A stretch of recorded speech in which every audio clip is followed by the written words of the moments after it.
ఇప్పుడే అందిన వార్త. తెలంగాణలో మళ్ళీ ఎలక్షన్, కొత్త తేదీలు ఖరారు, ఇదే అంటూ లేటెస్ట్ అప్డేట్ అయితే రావడం జరిగిందండి.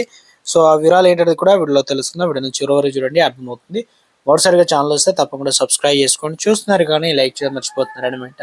వెంటనే లైక్ చేయండి. వివరాలు 116 మున్సిపాలిటీ 7 మున్సిపల్ కార్పొరేషన్ ఎన్నికల నిర్వహణకు రాష్ట్ర ఎన్నికల సంఘం తుది కసరత్తు అయితే పూర్తి చేసింది.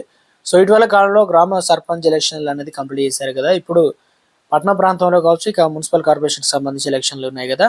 అయితే నోటిఫికేషన్ ఈ నెల 25 తారీఖున రిలీజ్ చేసి ఫిబ్రవరి 11 తారీఖున పోలింగ్ నిర్వహించేందుకు నిర్ణయం తీసుకున్నట్టు తెలుస్తుంది. ఓటింగ్ లో సమస్యలు తలెత్తే పోలింగ్ స్టేషన్ లో మరుసటి రోజు ఫిబ్రవరి 12న రీపోలింగ్ నిర్వహించి ఓట్ల లెక్కింపు ఫిబ్రవరి 13న చేపట్టాలని కూడా ఈసీ ప్రాథమిక నిర్ణయం తీసుకున్నట్లు సమాచారం. అయితే ఎన్నికల్లో ప్రక్రియ సంబంధించి షెడ్యూల్ ఈ నెల 27న లేదంటే 28 తారీఖున ప్రకటించే అవకాశాలు అయితే ఉంది.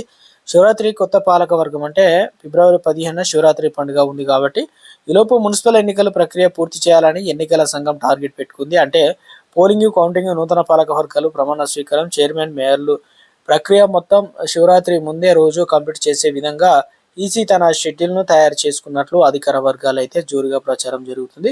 ఇందులో భాగంగానే ఈ నెల 27న ఎన్నికల షెడ్యూల్ను ప్రకటించేందుకు ఇక ఎన్నికల కమిషన్ కసరత్తు చేస్తున్నట్లు షెడ్యూల్ ప్రకటించిన 2-3 రోజుల్లో ఎన్నికల నోటిఫికేషన్ జారీ చేసి ఇప్పటికే వార్డుల వారీగా రిజర్వేషన్లు ఖరారు ఇవన్నీ వచ్చాయి కదా. అయితే రోజున నామినేషన్లు తీసుకునేటువంటి ప్లాన్ చేసినట్లు. అయితే ఎన్నికల ప్రచారంలో ఫిబ్రవరి 9 సాయంత్రం ముగినుంది.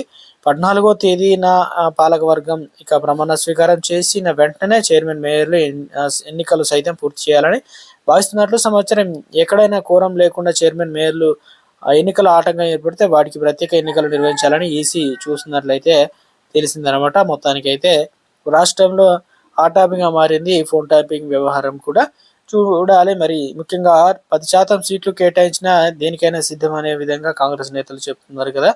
మొత్తం మీద అయితే కీలకంగా ఇటీవల కాలంలో మాజీ మంత్రి హరీష్ రావును ఫోన్ ట్యాపింగ్ లో కీలకంగా ఇక సిట్ అనేది విచారించడం, ఇప్పుడు కేటీఆర్ సైతం త్వరలోనే కేసీఆర్ సైతం అనేది ఉండడం, అంటే విచారణ చేయబోతున్నారనే విధంగా వార్తలు అయితే వస్తున్న నేపథ్యంలో రాజకీయంగా హాట్ టాపిక్